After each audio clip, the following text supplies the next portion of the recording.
Okay. Video recording. This is my second time. The other one was like 11 minutes long, but the dog started whining and barking and blah, blah, blah. Okay, so your wheel has come. It's like brand spanking new. I've already set it up, but I'm going to go back and I'm going to show you some things on it because it's super, super simple to set up. And of course, I don't know how it spins, but you can see the size difference between my Sidekick and the Ladybug, okay? Now, I've read a lot of places say that this is a beginner's wheel, but there's a lot of people that have it as their only wheel, so don't believe that because schacht, S-C-H-A-C-H-T, is like the Cadillac of wheel makers. That was the wheel that I had, my very first wheel back in the 80s. And I have the same exact wheel in my dining room right now. Of course, I bought it very used. It was made in 93, I think. So I'll show you a few things on this. I know I sent you a video from this lady that was going over it, but she did not name parts of the wheel correctly. So let's do it correctly from the very beginning, okay? First of all, I want to show you, it does have 3 handles. I can pick this up, as you can see, with one hand. It's 13 pounds, okay? It has 2 handles on the back. This shows the age of your wheel. So, decoded, that is December 3rd of 2012 was when your wheel was made, okay? And like you can see, it is like brand spanking new. There isn't a mark, a scratch anywhere on this wheel. Okay, here's an extra whirl, and of course you just unscrew that. The smaller the whirl, the faster your intake into the orifice, the intake of your yarn from your hand onto the bobbin, okay?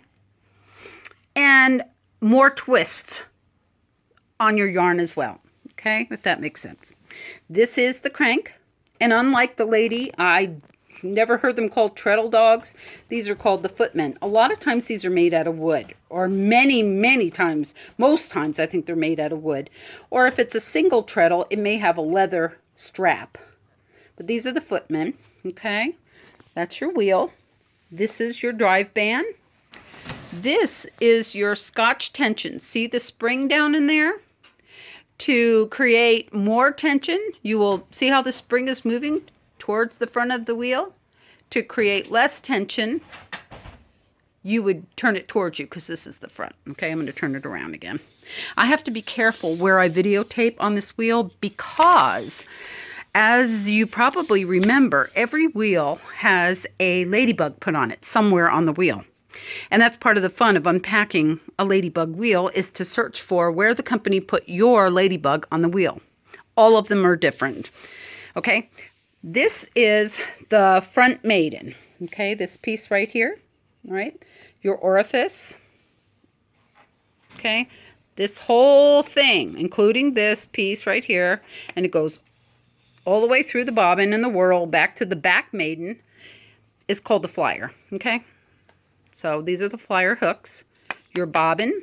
Now, you see how I like a little bit of play in there? You should have a little bit of movement. You don't want it so tight that there's no movement. The front maiden has this slot right here. And she even has a little tag on here that tells you tighten, loosen. So you would take the knob under here and you would loosen it. And this will move back and forth, okay? On other wheels, it will like flip forward and then go back up straight, whatever.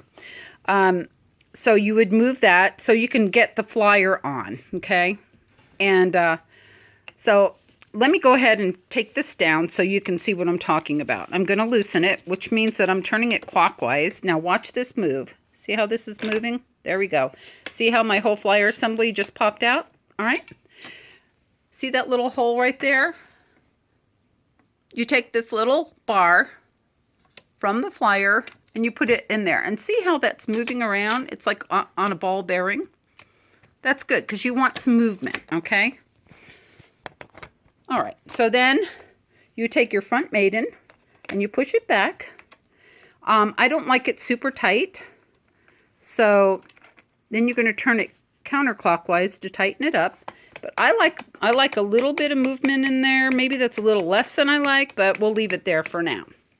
All right, so for tension on your drive band, you just simply crank this up higher or drop it down lower, okay? So that's how yours works on this particular wheel, all right? So the drive band goes over the whirl. The bigger the whirl, the slower the intake from, your hand through the orifice onto the hooks of the bobbin, okay? And onto the bobbin. So your Scotch tension, the twine right here that's attached to that spring right down in here, this is called Scotch tension. I know that there's Irish tension on some of these, and this one may be referred to as Irish tension, so I'm not quite sure. Don't quote me on that, but I don't see a booklet that comes with this, but if you go to the Schacht website, and there's the spelling of it, or the Woolery, they have tons of information. Now, you can get a bulky flyer and bulky bobbins for this. It'll probably cost you $2.97 for the whole setup. I was going to buy it for you, but I'm kind of low now on funds. I've spent my wad on so much fiber and so many drop spindles and all that kind of crap, which you will get some of those too.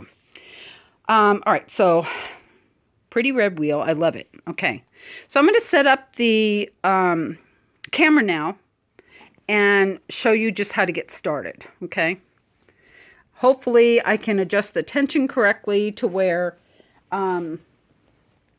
this won't just pull the yarn right out of my hands, and you can have some good demo from me. I'm trying to get this set up. Sorry about my hand.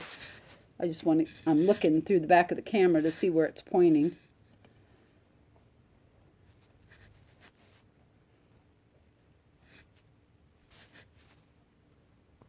Okay, hopefully that's good. All right, so we have got the leader. Now, I had started to spin on this a second ago, but because she used this cotton twine as a leader, I take it and I spin it around a little bit. I'm actually going the wrong way. And go in a clockwise direction, because that's how you're going to be spinning, is clockwise. Remember, applying is counterclockwise. I try and make sure the hooks are either straight or just point, the bottom, the round part is pointed that way towards the back just a little bit, because this, I think I explained to you before, once you start spinning and then you fill up the first hook area, then you move it to the next one and so forth, and then you come back again. All right, so this is your orifice hook. This came with your wheel, okay? So we're going to stick it through here. We're going to grab our leader with the hook. My hair's in my face, so I can't see what I'm doing. Right, and we pull that through the orifice. Again, we're going to take our wool. This is put in a loop, and for you just starting, that's probably a good idea, okay? And this wool I'm not super thrilled about, but anyway. Okay, so we're going to take and put the wool through the loop, bend it over on itself, and hold it with our thumb and forefinger. We're going to put our feet on the treadles. And the nice thing about this wheel is you can just start spinning, and you can get it to go backwards or forwards all by itself. Now, she told me this made a horrible noise. It was clanking and clinging. And I'm telling you what, this thing is quiet as a mouse. Can you hear anything?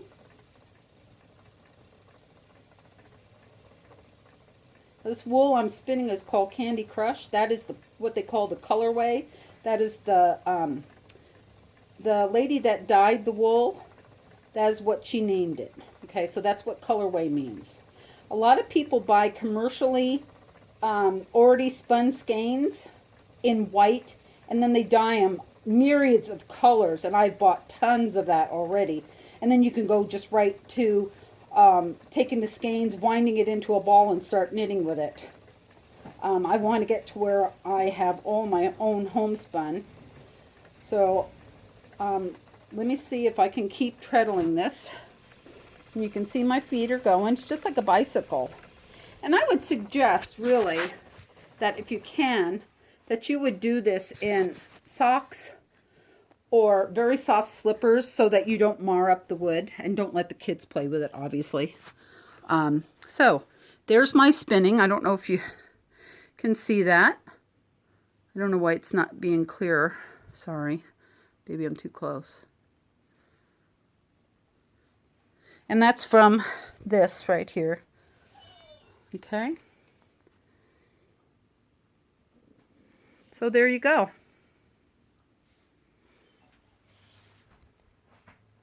I love you.